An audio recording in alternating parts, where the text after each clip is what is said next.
Hey everybody, this is Sean from palindroSeff, and you are listening to Fresh Radio. This is Joseph of palindroSeff. You're listening to Fresh Radio.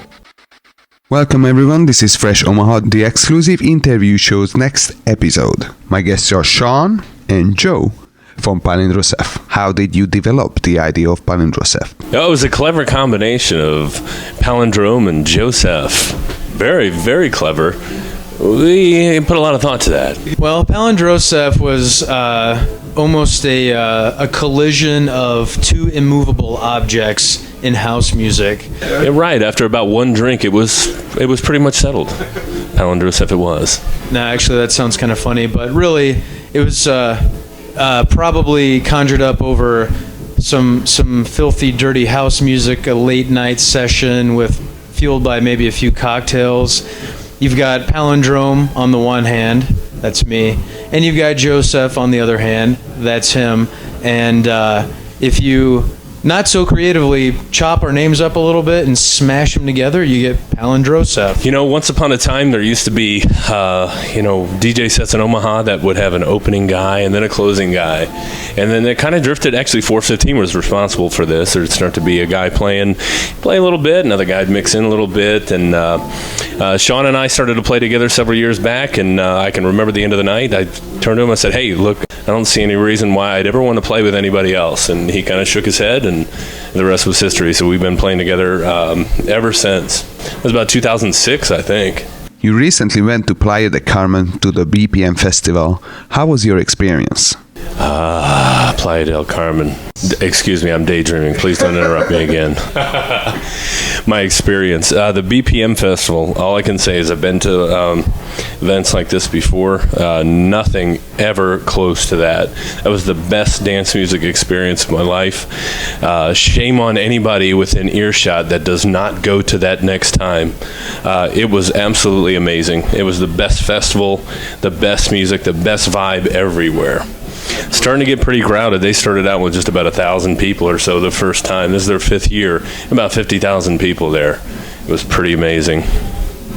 What are the 3 first words that came to your mind with the BPM festival? The first one would sound like this. The second one would just be awesome. The third, perfect. Are there any plans for music production? You know, we've quietly done a couple of remix pieces that we've used in DJ mixes that we've done in the past couple of years. We did sit down to start our original production work about a year ago, and you know what, just my other career, the one that makes me money, has kind of gotten in the way, and it really has been a little unfair to Sean. You know, he's been very gung-ho to get back to it. I just haven't really had the time to devote to it, although it's a quiet little, I don't really make New Year's resolutions, but it's a secret one, so don't tell anybody. Yeah, that hopefully is going to be coming up soon. Actually pretty inspired by a couple of instrument packages that Native Instruments just put out. Some really outstanding stuff that just by itself has really, really revved my engines. Maybe want to get back to it, so hopefully that's going to happen this year. What kind of genre will your production be? You know, at the heart of everything that Sean and I have ever really been motivated by, there's always been a tribalized percussion there. You know, we're definitely not what you'd consider the trademark tribal house DJ. You know, tech house is kind of the mainstay.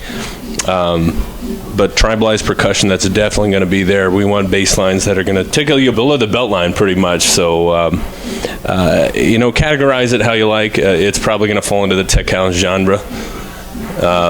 You know, Sean has some progressive leanings. It'll be interesting, you know, the direction that it goes. The stuff that we had been working on, it was actually drifting a little bit more towards prog, very danceable stuff. But, I don't know, we'll see. What equipment do you use for live sets? You know, I'm proud to say that it was one of the very first DJs in our area to break out Tractor and make that the norm for us. But we, you know, we have that old school piece of us that we can't let go of. The jockey part of disc jockey, we have a hard time letting go of. So we still use CD control with Tractor. I've actually been itching to bring out vinyl control for it just to have a little bit of fun. But in the end, I don't mind so much as long as it sounds awesome. When we were down in Playa del Carmen, we saw a lot of pretty big name artists that were not using any CD or vinyl control at all. Multiple MIDI controllers. We saw Native Instruments Machine out with a lot of people, but a lot of clever stuff going on. So I don't know. I don't want to hear people get too hung up on what people are using, what they're not using. You have to get over the fact times they are a-changing. Just roll with it. If it sounds good, it feels good. I tried to buy oversized beach ball last year, and they were sold out. They told me to talk to you. Yeah, I think I did buy up all the oversized beach balls. I think I'm the only person you might ever meet that's bought more than one 10-foot beach ball. And where you're going with this is, what is surely going to become a Omaha area tradition, and that's the SoundSplash and Dubplex series that we did at the Funplex Water Park. That was an outstanding vibe, a great party, and yes, I did have to buy a whole bunch of beach balls for that. It's a real drag at the end of the night, deflating all those balls. So it's, I think going forward, I think we're just going to pop the balls. So if you want some oversized beach balls, just show up at the end of that party. You're welcome to them. But yeah, I think I did clean out eBay of oversized beach balls. What are your plans for this year's SoundSplash? Oh, my goodness. You know how that usually works. As soon as there's something successful, everybody's got their ideas for it. It's only January, and I'm still hearing, I'm already hearing a whole bunch of, you should bring this guy, hey, let me play this part. That's a hard thing. A lot of these people are, good friends. But yet, I'm still a dreamer at heart, and, there are some, it could turn into some big things. We might actually bring in regional or perhaps global names for it. We're not sure. It's got to be right. Frankly, we have in this area some DJs that can roll with the best that the globe has to offer. And if you can get past that, the vibe's going to be awesome no matter what. Even if we stay local, it's going to be an outstanding event. So looking forward to it. Upcoming gigs, events? I've got something brewing up here in Orlando coming up here in a couple of weeks. Something possibly a little later in Las Vegas, and maybe we'll bring some of those folks up here too. So you know how that works.